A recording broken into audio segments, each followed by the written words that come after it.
Almost everybody in Hattiesburg has driven past this house, but very few realize it belonged to one of the men who helped shape our city. And more than 120 years later, his story is still being told inside of these walls. I'm Steve Palmer with Dunbar Real Estate, South Mississippi's Real Estate Authority, and welcome to the Hidden History of Hattiesburg, a series of Hattiesburg local legends where I uncover the people and the places and the forgotten stories that help make Hattiesburg what it's become today. If you enjoy this content, be sure to subscribe to the channel and follow me on social media because I have a lot more Hattiesburg history content coming soon. So this story begins in 1903 with a remarkable home and a family whose impact on Hattiesburg would span generations. This is the Ross Mansion. Dr. T.E. Ross Sr. came to Hattiesburg in 1892, and he established his medical practice at a time when Hattiesburg itself was still very young and a rapidly growing city. By 1903, Ross built this remarkable 7,200 square foot home for his family. And here's something that's hard to imagine today. This entire mansion cost just $3,500 to build. But while the Ross Mansion became one of Hattiesburg's most impressive residences, what Dr. Ross was building outside of these walls would leave a far greater impact on the city. Dr. Ross became one of Hattiesburg's earliest physicians and a highly respected surgeon. But perhaps his greatest legacy wasn't simply the institution that he helped establish. It was the way he cared for the people of Hattiesburg. He was known for putting his patients before profit, routinely treating people who simply couldn't afford his services. And his impact on healthcare in Hattiesburg went far beyond his own medical practice. Under Dr. Ross's leadership, the Ross Sanitarium opened in 1900 as the first hospital in South Mississippi.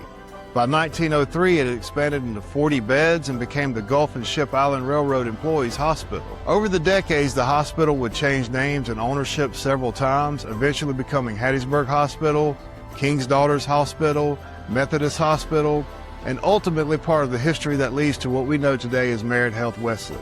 But the Ross family's medical legacy didn't end with Dr. Ross Sr. His son, Dr. T.E. Ross Jr., grew up right here in the Ross Mansion and followed directly in his father's footsteps.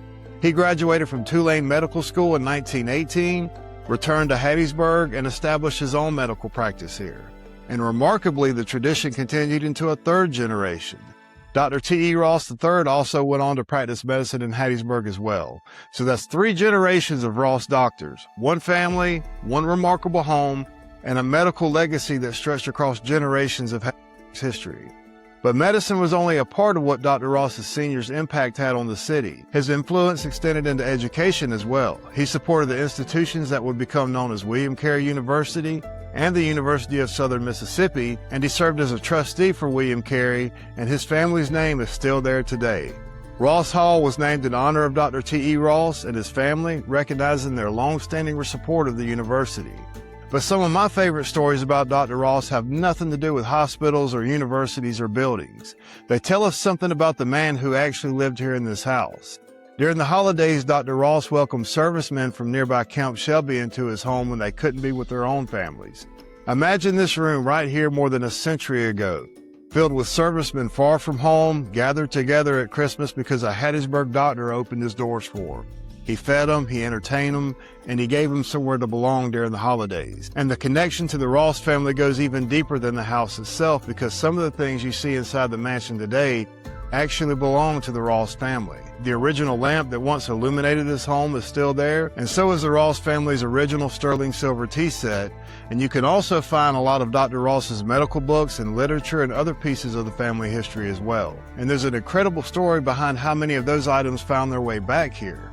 Dr. Ross's great-granddaughter returned the family heirlooms and memorabilia to the home after Jerry and Jenny Mallory restored it, bringing pieces of the Ross family's history back to the very house where the history began. And perhaps the most fitting part of this entire story is that the tradition of hospitality that began inside of these walls never really disappeared. Today, Jerry and Jenny Mallory have preserved this incredible piece of Hattiesburg history into a bed and breakfast, giving you the chance to do something pretty unique. Actually spend the night inside of a piece of our city's history. And each morning, guests are treated to an elegant breakfast served on fine china in the same room that Dr. Ross once fed and entertained servicemen from Camp Shelby during the holidays. More than 120 years after it was built, the Ross Mansion is still doing what it's done for generations, welcoming people through its doors.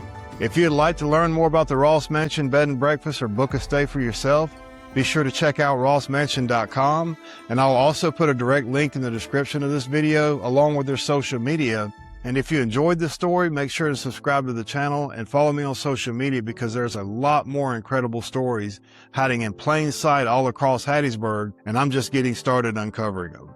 I'm Steve Palmer with Dunbar Real Estate, and this is Hattiesburg Local Legends. Real people, real places, real Hattiesburg.